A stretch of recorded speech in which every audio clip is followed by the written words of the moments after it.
Good morning students. Today we are going to start the chapter is matter around us pure. आपको ध्यान होगा इससे पहले मैंने आपको इसके नोट्स भेजे हैं और आपने वो नोट्स लिख भी लिए होंगे। तो अब हम NCERT से इस चैप्टर को शुरू कर रहे हैं is matter around us pure. Previous chapter में आपने पढ़ा था कि मैटर क्या होते हैं। हमारे आसपास जितने भी सब्सटेंसेस हैं, जितनी भी चीज़ें हैं, they are matter made up of small particles, है ना। तो अब हम ये देखेंगे कि हमारे आसपास जितनी भी चीज़ें हैं, जितना भी मैटर प्रेजेंट है, सब्सटेंसेस प्रेजेंट है, क्या वो प्योर फॉर्म में है या मिक्सचर फॉर्म में है। ठीक है। फॉर कॉमन मैन हम प्योर वर्ड से जो एक मीनिंग फाइंड आउट करते हैं, एक प्योर वर्ड का मतलब समझते हैं कि उसमें किसी तरह की कोई मिलावट ना हो, एक्सट्रैक्ट उसमें कोई एडल्ट्रेशन ना हो।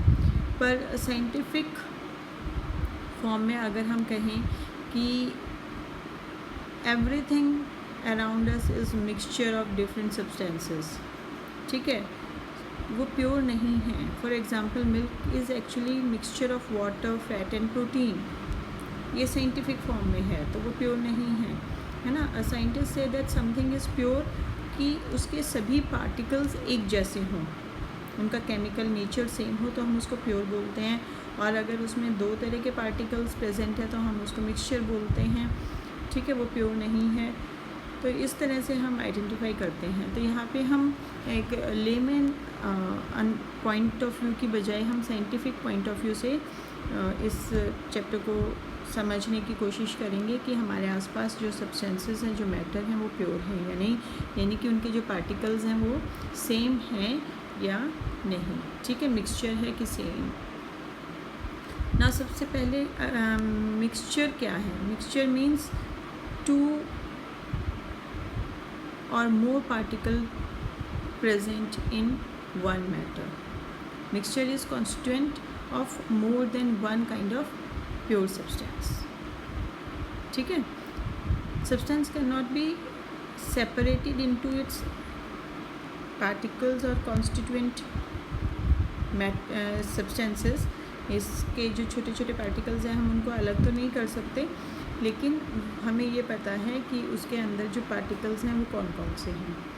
We know the components exactly of that particular matter. ठीक है। फॉर एग्जांपल सोडियम क्लोराइड है। सोडियम क्लोराइड को हम सेपरेट कर सकते हैं वाटर से by physical process of evaporation, जबकि सोडियम क्लोराइड इटसेल्फ एक सब्सटेंस है जिसमें सोडियम एंड क्लोरीन दो कंपोनेंट्स हैं। अब इन दो कंपोनेंट्स को हम फिज़िकली सेपरेट नहीं कर सकते क्योंकि ये इसके केमिकल कॉन्स्टिट्यूएंट्स हैं। इसी तरह शुगर है। शुगर जो है उसमें एक ही तरह के कंपोनेंट्स होते हैं, सारे उसकी जो कंपोजिशन है वो सेम पार्टिकल से है थ्रू आउट, तो हम उसको प्योर मैटर कहते हैं। ठीक है। सॉफ्ट ड्रिंक्स एंड सॉइल्स ये सिंगल सब्सटेंस नहीं है, ये मिक्सचर हैं जिसमें बहुत सारे कंपोनेंट्स मिक्स होते हैं for formation of one substance. ठीक है। तो जब हम बहुत सारे कंपोनेंट्स को मिक्स करते हैं तो मिक्सचर की फॉर्मेशन होती है। अब ये जो मिक्सचर हैं ये कितने तरह के होते हैं, इसको समझने के लिए एक एक्टिविटी यहाँ पे दी गई है जिसमें आपको वाटर के अंदर कॉपर सल्फेट डालना है और एक वाटर के अंदर आपको powder and take 50 ml of water जिसमें आपको 2 स्पैचुला ऑफ कॉपर सल्फेट डालना है। ठीक है। इसी तरह आपको CND 2 और टेस्ट ट्यूब्स लेनी है जिसमें वाटर होगा और इसमें कॉपर सल्फेट, पोटेशियम परमैंगनेट और कॉमन सॉल्ट, इनको मिक्स करना है। ठीक है। अब धीरे धीरे हम इनकी यूनिफॉर्मिटी, इनके कलर और इनके टेक्सचर को चेक करेंगे। ठीक है। तो जो A और B जिसमें हमने कॉपर सल्फेट सॉल्यूशन डाला था उसकी जो कंपोजिशन है वो थ्रू आउट यूनिफॉर्म सेम है, तो हम उसको बोलते हैं होमोजीनस मिक्सचर। और कुछ एग्जांपल्स ऐसे होते हैं जैसे salt in water and sugar in water, तो यहाँ पर जो कंपोजिशन है वो सेम होती है थ्रू आउट द सॉल्यूशन, उसको हम बोलेंगे होमोजीनस। होमोजीनियस मिक्सचर जो पूरे कहीं से भी आप अगर सैंपल लेंगे तो उसकी कंपोजिशन सेम होगी। लेकिन जो C&D जिसमें हमने पोटेशियम परमैंगनेट डाला था और कॉपर सल्फेट सॉल्यूशन डाला था, तो वहाँ पर different amount of copper sulphate solution में पोटेशियम परमैंगनेट डाला था, तो वहाँ पे हम देखेंगे कि जो कंपोजिशन थी वो अलग अलग है। ठीक है, इसी तरह मिक्सचर ऑफ सोडियम क्लोराइड और आयरन फिलिंग्स का लें या सॉल्ट एंड सल्फ़र का लें या ऑयल एंड वाटर का लें, तो वो हर जगह सेम नहीं होता। जैसे पानी में अगर हम ऑयल डालें तो वो पूरे पानी में मिक्स नहीं होता, वो ऑयल सिर्फ हमें सरफेस पे नज़र आएगा और बॉटम में जो वाटर है उसमें ऑयल का कंटेंट ज़्यादा नहीं होगा।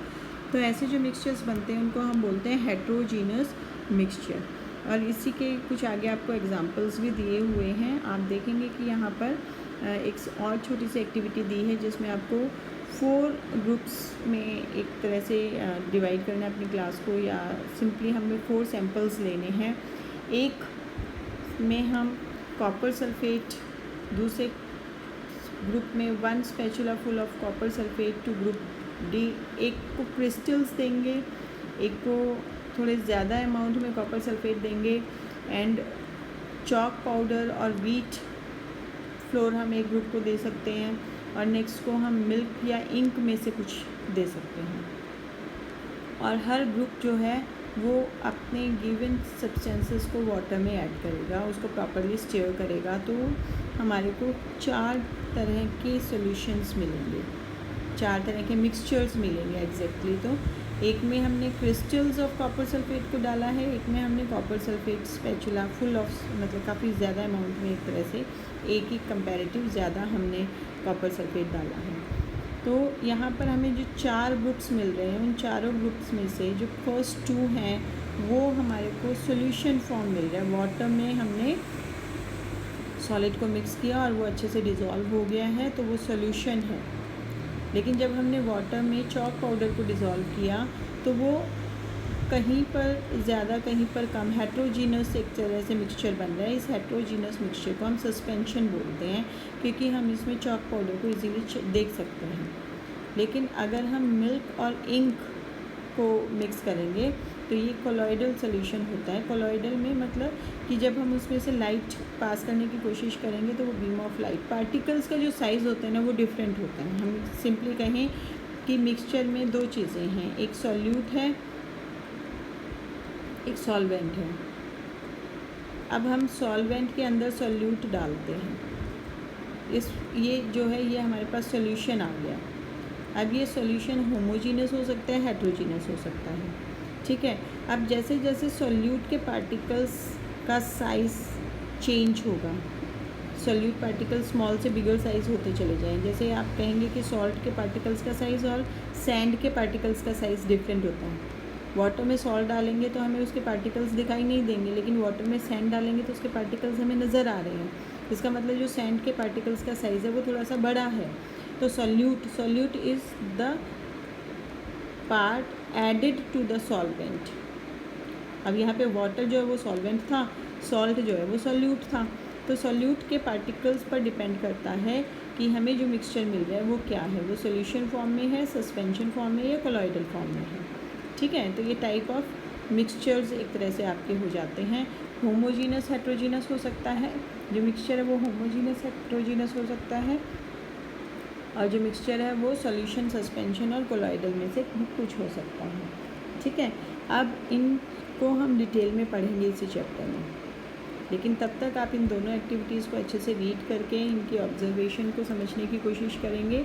ठीक है, और ये जो 2 क्वेश्चन यहाँ पर दिए गए हैं आप इनको कीजिए। What is meant by the pure substance, scientific form में, जहाँ पर सेम पार्टिकल्स से मैटर की फॉर्मेशन हुई है।